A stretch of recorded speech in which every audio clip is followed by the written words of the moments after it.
I'm going to get right to it because this is going to be exciting as we chat with Heather Wagenhals. Heather, not unfamiliar with the R&J Morning Program, a certified identity theft risk management specialist and a tech analyst as well. And it is about the tech. Good morning, Heather. Good morning. How are we doing today? Unbelievable. Thanks for asking. That's Ready good. to rock and roll with you boys this morning. Heather, is anyone listening to our conversation? I hope so. But they're listening the right way, through radio Yes. or on web, right? But, Let's hope our microwave isn't doing the listening. well, that's the thing. You know, you all of a sudden it's been popping up in the news about how the stuff that we've got around their home, we go, ooh, we have a high-tech refrigerator and a high-tech television, and all of a sudden people are saying, hey, they can listen to you. Tell us about this.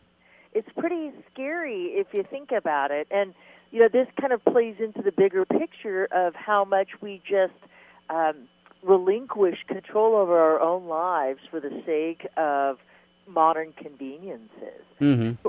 So what's going on is, under the auspices of modern conveniences, now when you're at the grocery store and you can't remember how much milk you have left or if you have butter in the fridge, all you have to do is hop on your app and you can look right inside there and check it out. But the problem with all of these smart appliances is that many of them have very little to no security methods attached to them.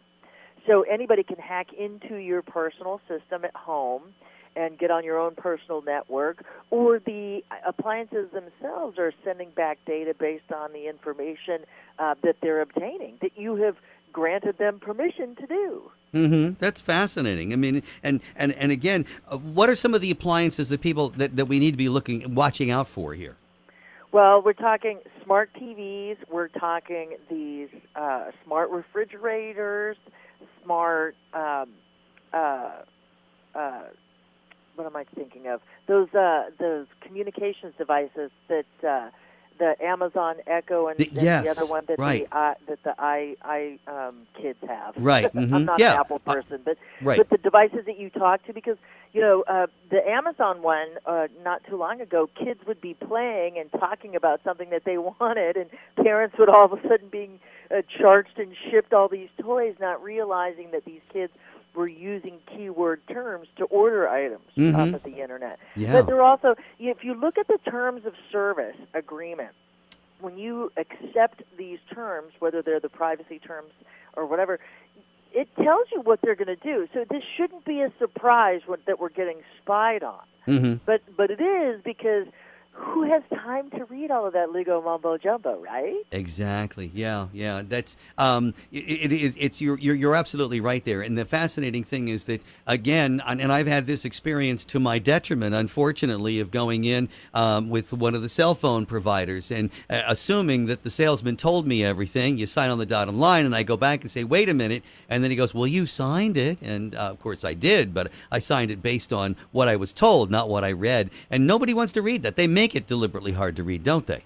Absolutely. Well, and and it plays into this greater picture of what I talk about at the Unlock Your Wealth radio show, and that's a biology-based approach to money management. And we move towards pleasure and away from pain in the moment. And so all that legalese is painful. What if we don't know those big words? What if, even if we know those big words, we've still been confused? And usually the nice thing about it is the first couple of sentences in every enumerated section are usually pretty English savvy, and then it gets into the legalese. So you should be able to figure it out, but you have to invest the time. And when we get a new device, the novelty is what we're drawn to. So we want to hurry up and get started. So we just check yes, and go all the way down the line and give away our email addresses and tell them it's okay for us to be watched by them. And they're sending data back and forth. Samsung got into some trouble there with their televisions because, they were sending back your viewing data.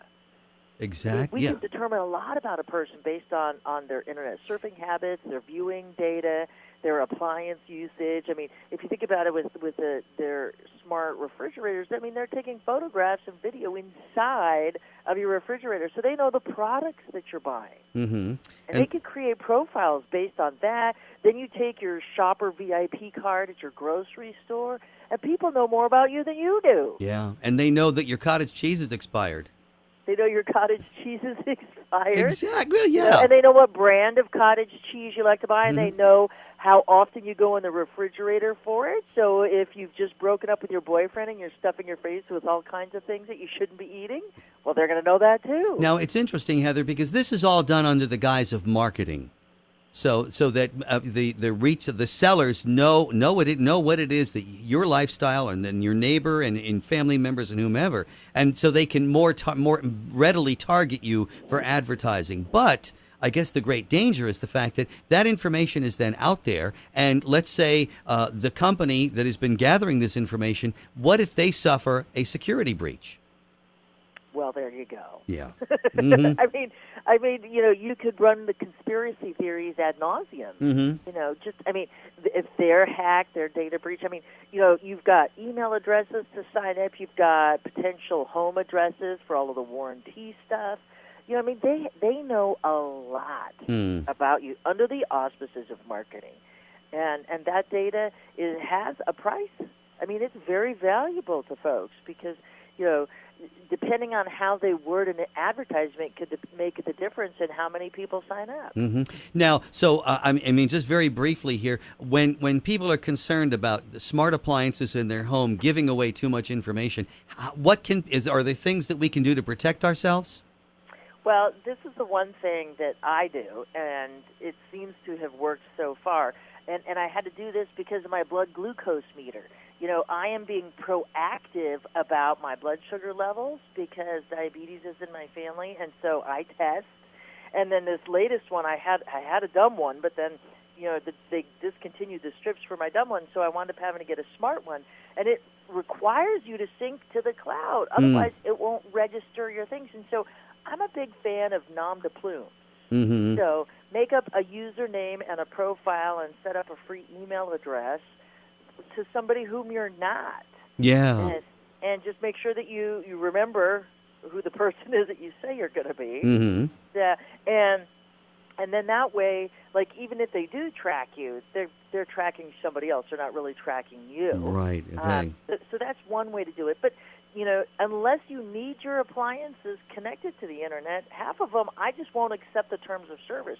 And so it limits a lot of functionality, but it's functionality I didn't need anyway.